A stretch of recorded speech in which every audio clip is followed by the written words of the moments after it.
سرخط مهمترین ها: اعتصاب کاری صرافان در کابل. صرافان به دلیل آنچه شرایط سختگیرانه از سوی بانک مرکزی می‌خوانند اعتصاب کاری کردند.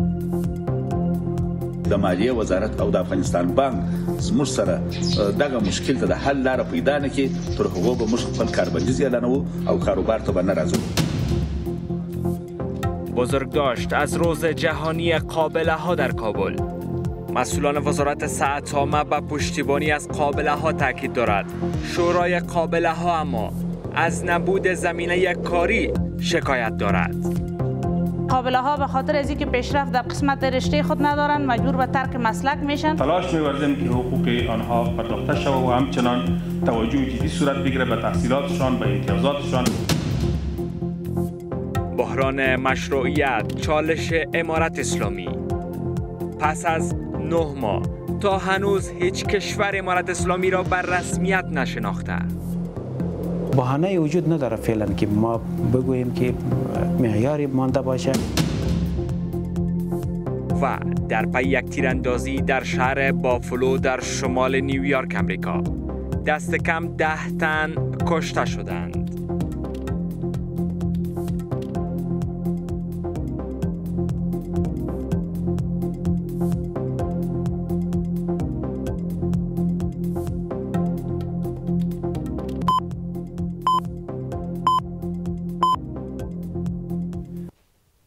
وقتتان بخیر.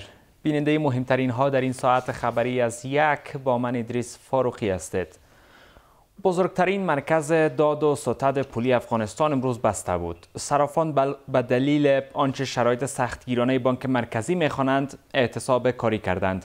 سخنگوی اتحادیه ملی صرافان میگوید که بانک مرکزی از صرافان خواسته تا برای دریافت جواز 5 میلیون افغانی تضمین دهند و 200,000 افغانی هم مدرک فعالیت را خریداری کنند. بانک مرکزی اما از باز بودن آن عده صرافی هایی که مجوز دارند خبر داده و تاکید دارند آنانی که برای مسدود ساختن سیستم صرافی تلاش می کنند چالش های شخصیشان را دنبال می کنند.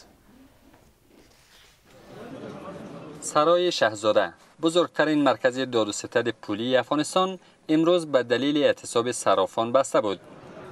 اتحادیه سراسری صرافان افغانستان در نامه رسمی به دلیل آنچه شرایط سختگیرانه بانک مرکزی خوانده اعتصاب کاری صرافان را اعلام کرده است. این اتحادیه با توجه به اصول تازه بانک مرکزی، صرافان باید برای ادامه فعالیت 5 میلیون افغانی به بانک مرکزی تضمین دهند، 200,000 افغانی مدرک فعالیت را خریداری کنند، 50 میلیون افغانی هم سرمایه داشته باشند. موردهایی اند که به دلیل آن صرافان اعتصاب کاری کردند. د افغانستان بانک نوی جواز چې د یو غذا په پیسو په اخیستلو او شولو سره طرحه تطبیق شوې ده، یعنی دا معنا چې هر صراف چې فعالیت کوي باید 15 میلیونه افغانۍ تضمین د افغانستان بانک ته ورکړي، 2 لکه افغانۍ د کاغذي جواز باید تحویل کړي او 50 میلیونه افغانۍ د کاروبار لپاره سرمایه وشي. د دغه شرایطو د پوره کولو توانایی په صرافانو کې نه وه. در این میان از پیامدهای این اعتصاب نیز نگرانی‌های به میان آمده است. افغانستان بانک بالای یک مقررات را چیز کرده که به خاطر که جوازهایشان بسیار نرخ بلند است، نرخ‌هایشان بلند است یا توان از این ندارند پول پرداخت کنند. خود صرافا بسته کردند به خاطر از اینکه دولت که ما همکاری نداره. نسبت داشتن مشکلات مالی در عرصه بانکداری به منظور تعاملات تجارتی و اقتصادی در افغانستان نیاز است که با سکتور صرافی کشور حکومت امارت اسلامی با یک پالیسی مدون که قناعت سکتور صرافی را نیست در او پالیسی به دست بیاره و باعث قناعتشان شود عمل کنند.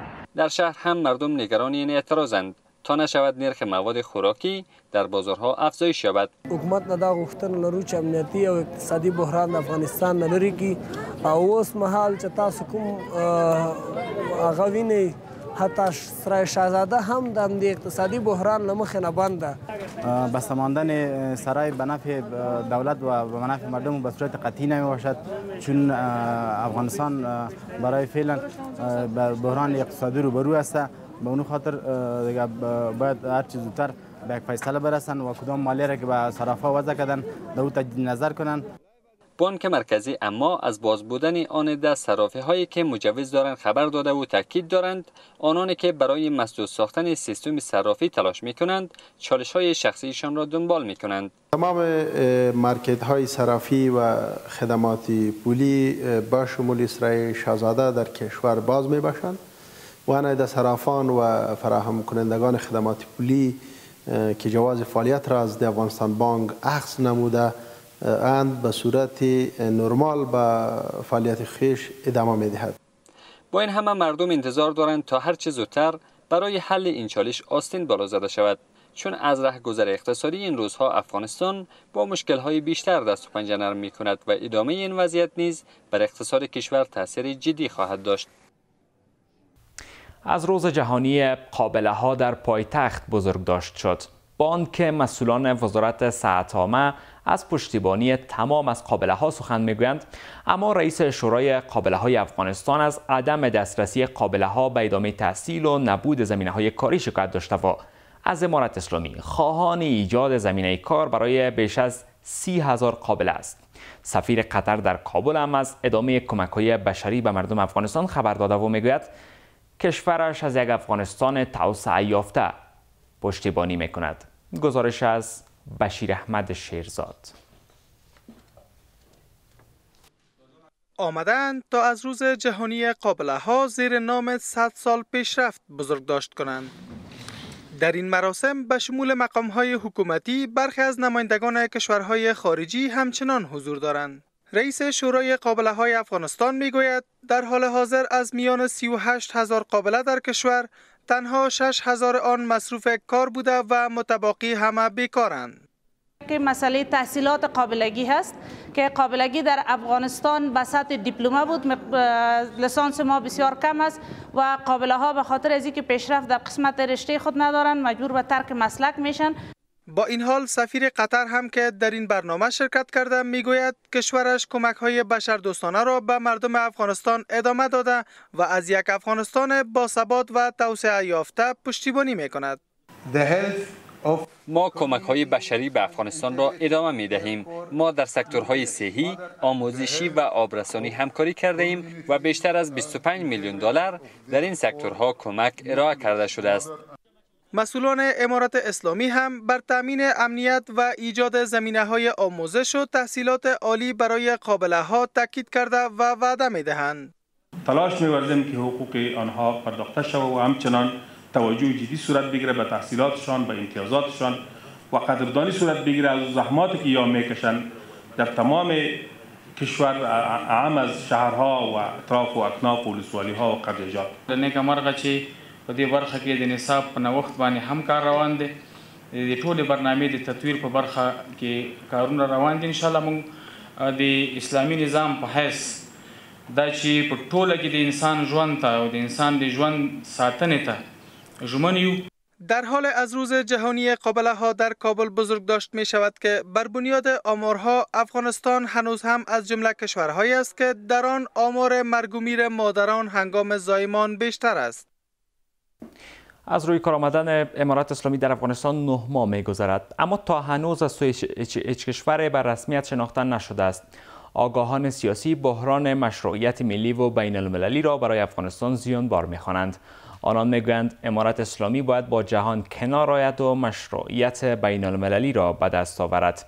اما امارت اسلامی میگوید حکومت آنان تمامی شرایط جهان را تکمیل کرده و جهان نباید به فشارها و تحریم‌های خود ادامه دهد. گزارش از اسدالله حکیمی. انزوای جهانی چالش پابرجا برای امارت اسلامی. 9 ماه پیش جمهوریت پس از 20 سال حمایت امریکا و متحدانش فرو پاشید و امارت اسلامی روی کار آمد. با تحول سیاسی پسین و وضع تحریم ها مردم با بحران اقتصادی روبرو شدند. امارت اسلامی باید است که حرف نیک بشنود، تغییرات لازمه در افغانستان بیاره، مکاتب دختران زود باز شود، حکومت همه شمول به معنای حقیقیش ساخته شود و افغانستان با اشتراک همگی طالبان و دیگران به طرف یک آینده بهتر روان شود و خصوصا در اون صورت میشه که مشکلات اقتصادی ما حل شود. در این مدت حکومت سرپرست افغانستان از سوی هیچ کشوری به رسمیت شناخته نشده است. ایجاد حکومت فراگیر، رعایت حقوق بشری شهروندان از جمله حقوق زنان پیوسته تاکید کشورها بوده است. در این میان برخی آگاهان اما میگویند که بحران مشروعیت ملی و بین المللی برای افغانستان زیانبار است.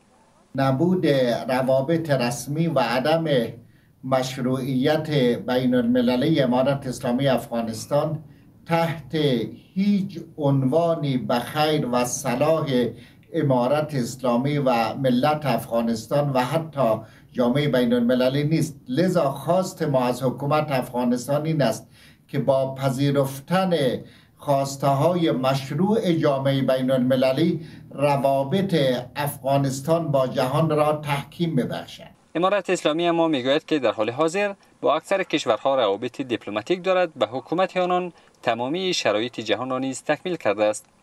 بهانه وجود نداره فعلا که ما بگوییم که معیاری مانده باشه که مردم افغانستان نیز هم از یک زیاد در یک محاصره اقتصادی زیر تحریمات و فشارهای گوناگون قرار داده شود.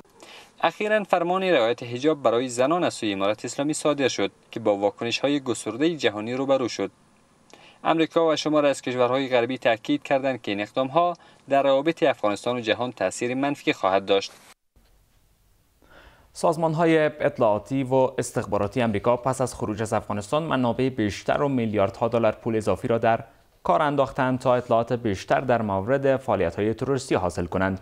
مدیر اطلاعات ملی امریکا میگوید منابع لازم را برای شناسایی تهدید و عملکرد به موقع اختصاص دادند و از روش‌های متفاوت برای نابود کردن گروه‌های تروریستی استفاده خواهند کرد. مدیر آژانس اطلاعات دفاعی امریکا هم میگوید که القاعده و داعش در حال حاضر توانایی سازماندهی حمله را بر ایالات متحده ندارند. مقام‌های ارشد اطلاعاتی امریکا در کمیته نظامی سنا ارزیابی‌های نادرست جامعه اطلاعاتی امریکا در مورد افغانستان و اوکراین پای این دو مقام ارشد استخباراتی امریکا را به کمیته نظامی کشانده است. کاپیتال هیل معتقد است که اداره بایدن دو بار در یک سال در دو بحران بزرگ سیاست خارجی شکست خورده است. شورای اطلاعات ملی که متشکل از گروهی از مشاوران و کارشناسان ارشد است، مشغول بررسی این موضوع هستند و ظاهراً جامعه اطلاعاتی امریکا بازنگری سیستم اطلاعاتی خود را آغاز کردند. استخبارات امریکا بر این باور بود که جمهوریت مورد پشتیبانی واشنگتن در افغانستان ماه‌ها در برابر امارت اسلامی خواهد ایستاد و نیز پیش بینی شده بود نیروهای روس ظرف 2 هفته اوکراین را تصرف خواهند کرد، اما هر دو ارزیابی نادرست بود. فکر میکنم استراتژی جنگی ما از همان اول در افغانستان اشتباه بود. جامعه اطلاعاتی و استخباراتی ما آنچه باید انجام میداد انجام نداد. اگر ما روش‌های دیگر را برای داشتن یک استراتژی بهتر انتخاب میکردیم، ممکن نتیجه متفاوت‌تر میگرفتیم.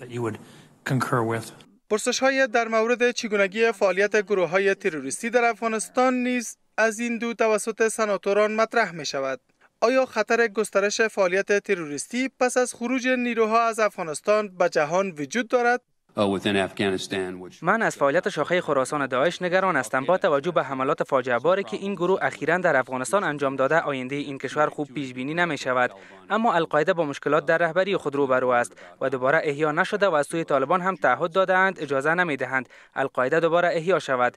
به هر حال ما وضعیت را زیر کنترل داریم. در حال حاضر ارزیابی ما این است که آنها هیچ کدام توانایی حملات خارجی از افغانستان را ندارند. آنها می توانند این قابلیت را در طول زمان ایجاد کنند و مطمئنا قصد انجام این کار را دارند. اما مدیر اطلاعات ملی امریکا میگوید منابع بیشتر و میلیاردها دلار پول اضافی را در کار انداختند تا اطلاعات بیشتر در مورد فعالیت‌های تروریستی در منطقه حاصل کنند. ما پول بیشتری در این خصوص هزینه خواهیم کرد. تمام تلاش خود را به خرج خواهیم داد تا اطمینان حاصل کنیم تهدید متوجه کشور ما نباشد. چشم خود را از توپ دور نمی کنیم.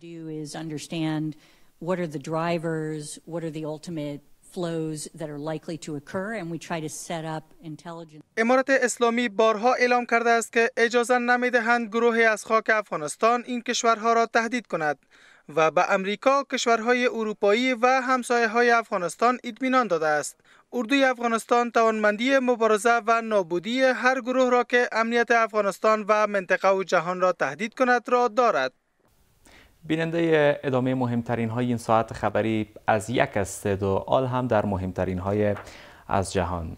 در پی یک تیراندازی در شهر بافلو در شمال نیویورک امریکا دست کم 10 تن کشته شدند. هیئت از سناتوران جمهوری خواه امریکا در سفر از پیش اعلام نشده وارد کیف شده و با ولادیمیر زلنسکی رئیس جمهور اوکراین دیدار کردند. همچنان ارتش پاکستان اعلام کرده که بر اثر یک انفجار در میرانشاه وزیرستان شمالی 3 سرباز ارتش و 3 کودک کشته شدند. جزئیات بیشتر این همه در این بسته. در پی یک تیراندازی در شهر بوفالو در شمال نیویورک امریکا دست کم 10 تن کشته شدند. این رویداد امروز در یک سوپرمارکت در شهر بوفالو در منطقه سیاه پوست نشین شهر نیویورک صورت گرفته است. پلیس گفته که فرد مهاجم جریان تیراندازیش را به صورت زنده از شبکه‌های اجتماعی نشر کرده است. پلیس گفته که این رویداد را به عنوان جرم با انگیزه نژاد پرستانه و ناشی از نفرت در حال بررسی دارد. فرد مهاجم سفید پوست است و 18 سال سن دارد که پس از درگیری با پلیس بازداشت شده است. جو بایدن رئیس جمهور امریکا این حادثه را یک حمله منفور خوانده و محکوم کرده است. انتظار می رود آقای بایدن تا ساعت دیگر در این باره به صورت رسمی موضع گیری کند.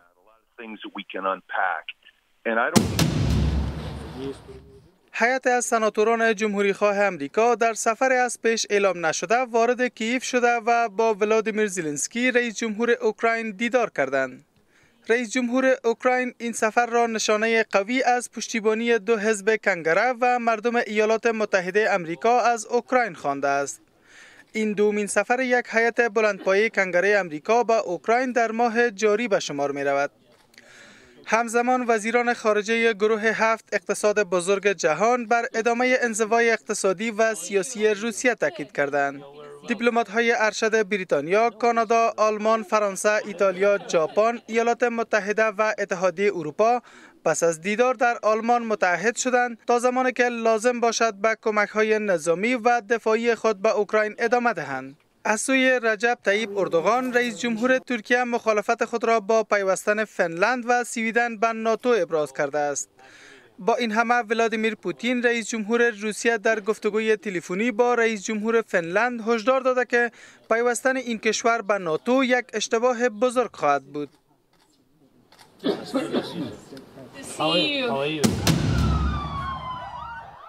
ارتش پاکستان اعلام کرده که بر اثر یک انفجار انتحاری در حوالی میرانشاه در وزیرستان شمالی 3 سرباز ارتش و 3 کودک کشته شدند. در اعلامیه ارتش پاکستان تصاویر سربازان کشته شده ارتش و نام و سن کودکان کشته شده ذکر شده است. ارتش پاکستان میگوید که سازمان‌های اطلاعاتی در حال تحقیق درباره بمبگذار انتحاری و گردانندگان یا تسهیل کنندگان او هستند. هنوز کسی مسئولیت این بمبگذاری را بر عهده نگرفته است، اما طالبان پاکستان در گذشته حمله‌های مشابه را انجام داده است. وزیرستان شمالی از جمله مهمترین مناطق فعالیت طالبان پاکستانی موسوم به TTP است.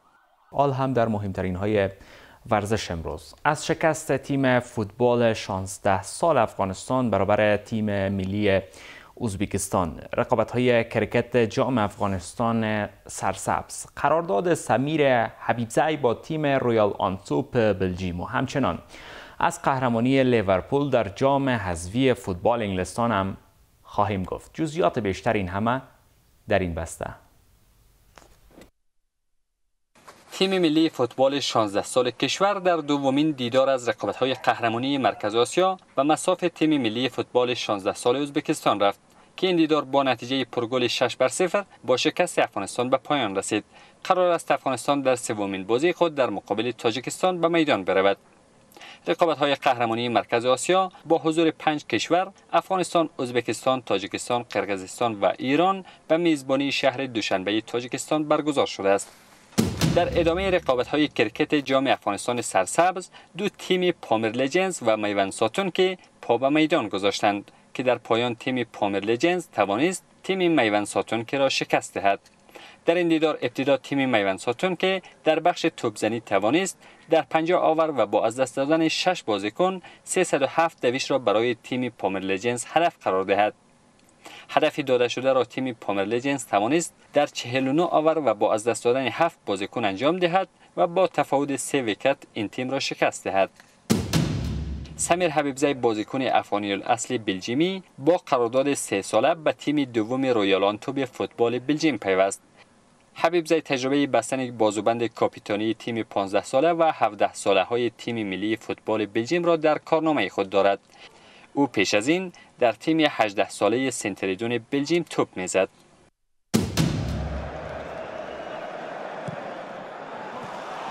و در بازی نهایی جام حذفی فوتبال انگلستان لیورپول به مصاف چلسی رفت که توانست چلسی را شکست دهد و عنوان قهرمانی این رقابت‌ها را به دست آورد. در این دیدار دو تیم در 120 دقیقه نتوانستند به گل برسند و در ضربه‌های پنالتی لیورپول توانست با نتیجه 6-5 چلسی را شکست دهد و بر سکوی قهرمانی این رقابت‌ها بایستد.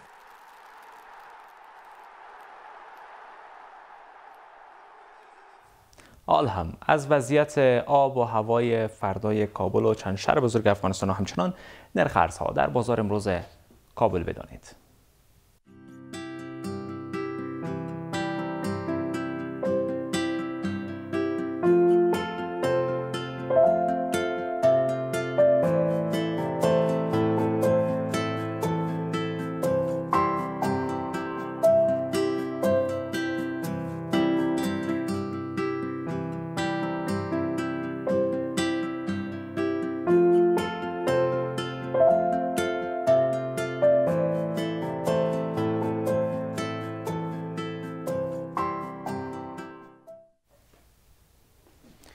ممنون که تا حالا بیننده مهمترین های این ساعت خبری از یک بودید.